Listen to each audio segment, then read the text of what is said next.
أعوذ بالله من الشيطان الرجيم.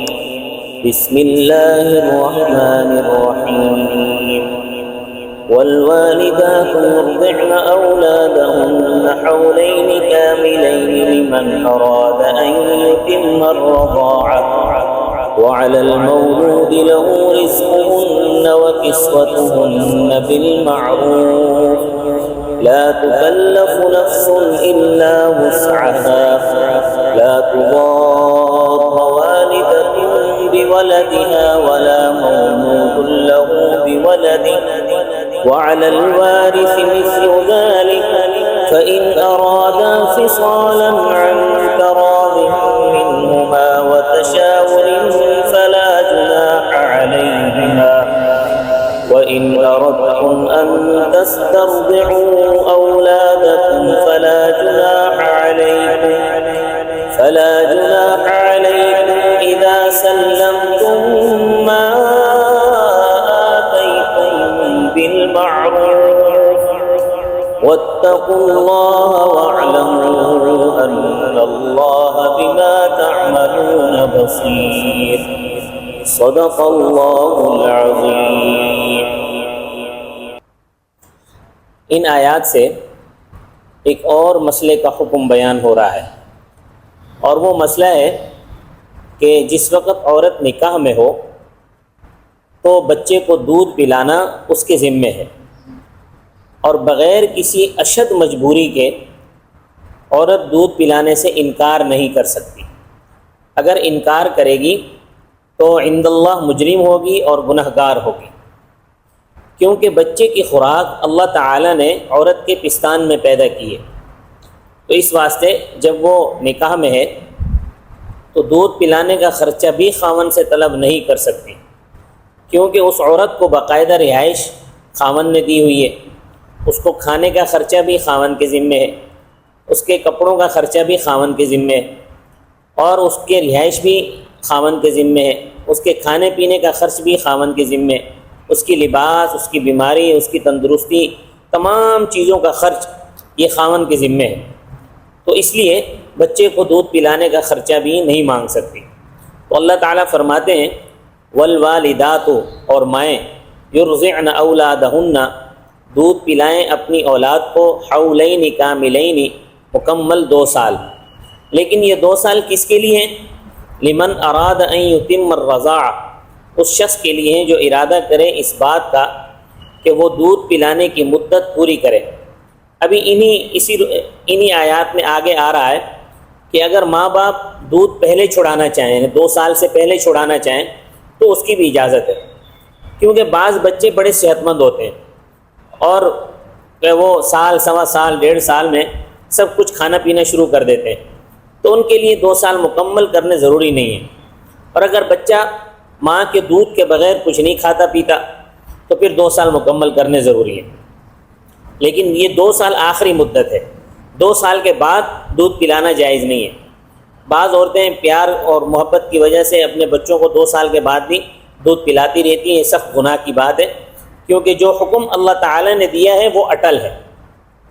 وعلی المولود لہ، اور اس شخص پر جس کی طرف بچے کی نسبت کی جاتی ہے، یعنی بچے کا باپ، اس کے ذمے ہے رزقہن، ان کا کھانا، وکسوتہن، ان کا لباس بھی ان کے خاوندوں کے ذمے ہے. اب لباس کون سا؟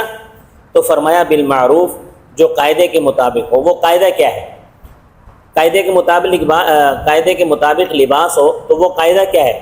تو فرمایا لا تکلف نفس الا وسعها، نہیں تکلیف دی جا سکتی کسی نفس کو مگر اس کی طاقت کے مطابق.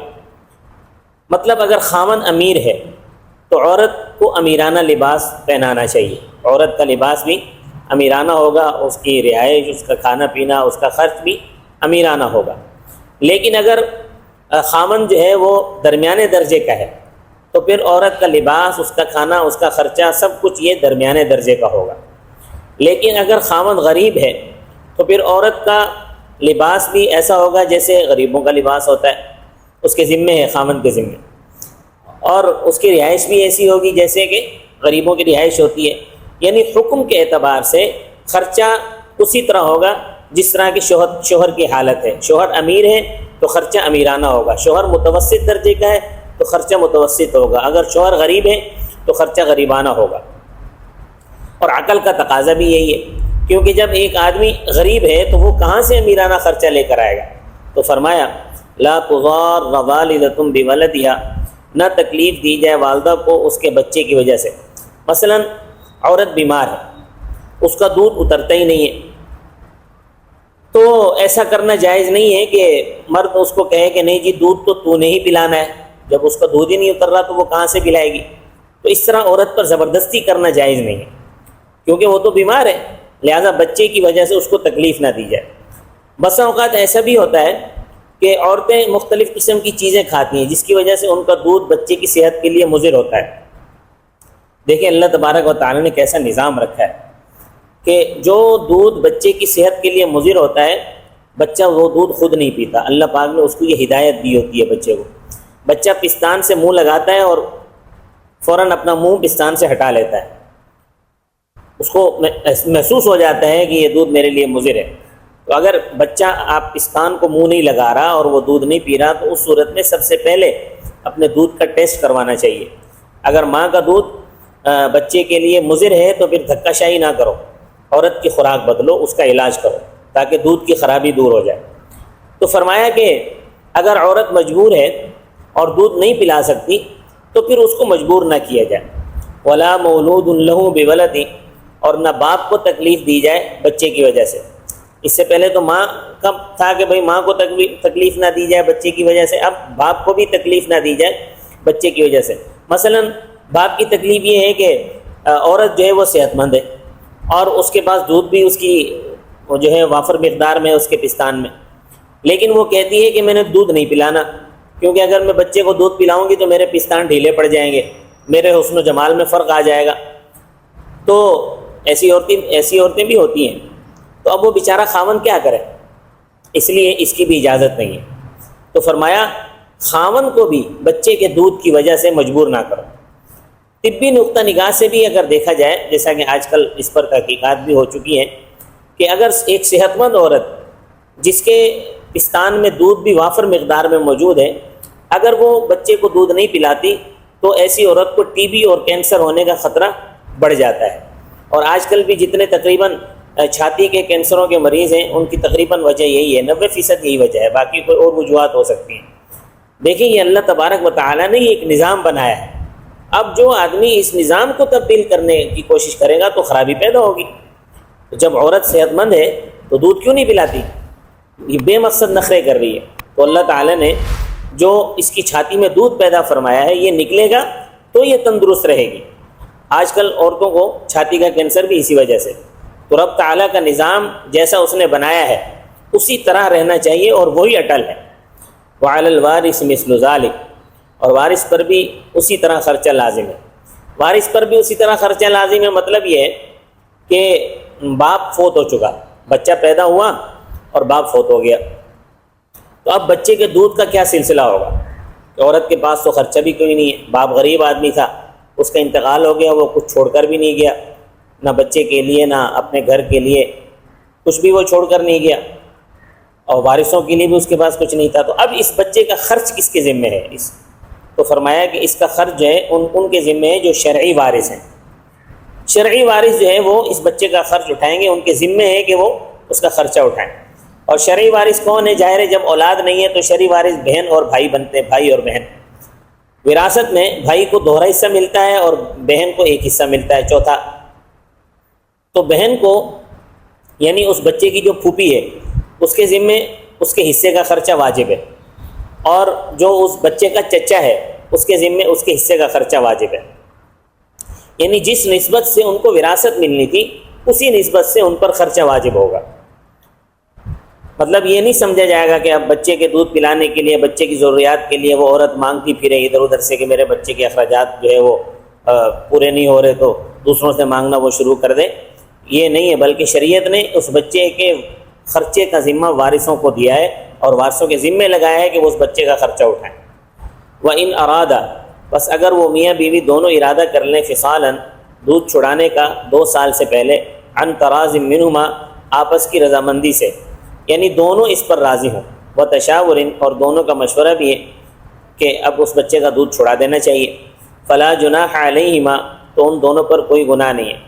دونوں کی رضا اور دونوں کا مشورہ اس واسطے ضروری ہے کہ اگر خدا نہ خواستہ عورت نے اپنی مرضی سے دودھ چھڑا دیا بچے کا، اور دودھ نہ ملنے کی وجہ سے بچے کو کوئی بیماری ہو گئی یا بچہ بیمار ہو گیا، تو ظاہر ہے خاوند کو یہ بات بری لگے گی اور خاوند لڑے گا، تو گھر میں لڑائی جھگڑا ہوگا۔ یا عورت نے تو دودھ نہیں چھڑایا لیکن خاوند نے زبردستی دودھ چھڑوا دیا بچے کا، اور بچہ بیمار پڑ گیا، اور جب بچہ بیمار پڑ گیا تو ظاہر ہے عورت کو گلہ ہوگا اپنے شوہر سے، تو پھر لڑائی ہوگی۔ تو شریعت جو ہے وہ اس لیے فرماتی ہے کہ جب اگر دودھ چھڑانا ہو تو دونوں کا مشورہ ہونا چاہیے، دونوں کی رضامندی ہونی چاہیے۔ اگر دونوں جب راضی ہوں گے، اس کے بعد اگر بچہ بیمار بھی ہوگا تو پھر کیسے لڑائی جھگڑا؟ پھر تو لڑائی جھگڑے کی کوئی صورت ہی نہیں ہوگی۔ دیکھیں شریعت نے جو جھگڑے کے اسباب ہیں ان پر بھی شریعت نے روک لگائی ہے کہ جھگڑے کے اسباب کو شریعت پسند نہیں کرتی۔ وَإِنْ أَرَدْتُمْ، اور اگر تم ارادہ کرتے ہو أَن تَسْتَرْضِعُوا أَوْلَادَكُمْ، یہ کہ تم اپنی اولاد کو کسی اور سے دودھ پلواؤ، فَلَا جُنَاحَ عَلَيْكُمْ، بس کوئی گناہ نہیں ہے تم پر اس میں بھی۔ اِذَا سَلَّمْتُمْ مَا آتَيْتُمْ، جب دے دو تم وہ اجرت جو تم نے طے کی ہے بالمعروف، عمدگی کے ساتھ۔ اس زمانے میں ایسا ہوتا تھا کہ جو صحت مند عورتیں ہوتی تھیں وہ بچوں کو اپنے ہاں لے جاتی تھیں اور دودھ پلاتی تھیں، اور دودھ پلانے کے بدلے میں ان کی جو اجرت طے ہوتی تھی وہ ان کو مل جایا کرتی تھی۔ تو اس طرح آج بھی اگر کوئی آدمی اپنے بچے کو کسی اور عورت سے دودھ پلانا چاہے تو بالکل جائز ہے، البتہ یہ ہے کہ اس میں جو اجرت طے ہو جائے اس میں ڈنڈی نہ مارے، جو اجرت طے ہو جائے اس کو پوری اجرت دے دی جائے۔ حضرت صلی اللہ علیہ وسلم نے خود حضرت حلیمہ سعدیہ کا دودھ پیا تھا۔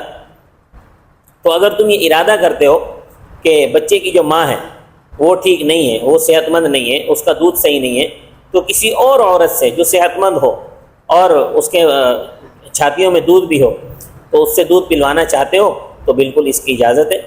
البتہ یہ ہے کہ جو اجرت طے کر دو وہ بالمعروف اچھے طریقے سے اس کو ادا کرو، اس اجرت کے اندر جو ہے وہ کمی بیشی کرنے کی اجازت نہیں ہے شریعت میں۔ واتقوا اللہ، اور اللہ تعالیٰ سے ڈرتے رہو ہر معاملے میں۔ وعلموا، اور جان لو، ان اللہ بما تعملون بصیر، جو کچھ تم کرتے ہو بے شک اللہ تعالیٰ دیکھ رہا ہے۔ اللہ تعالیٰ تمہارے ظاہر کو دیکھ رہا ہے، تمہارے باطن کو دیکھ رہا ہے، تمہارے ہر حال کو اللہ تعالیٰ جانتا ہے، کیونکہ تمہارا کنیکشن اللہ تعالیٰ سے، تمہارا تعلق اللہ تعالیٰ کے ساتھ ہے، اس لیے کسی بھی قسم کی ڈنڈی کسی کام میں نہیں مارنی چاہیے۔ وما علینا الا البلاغ المبین۔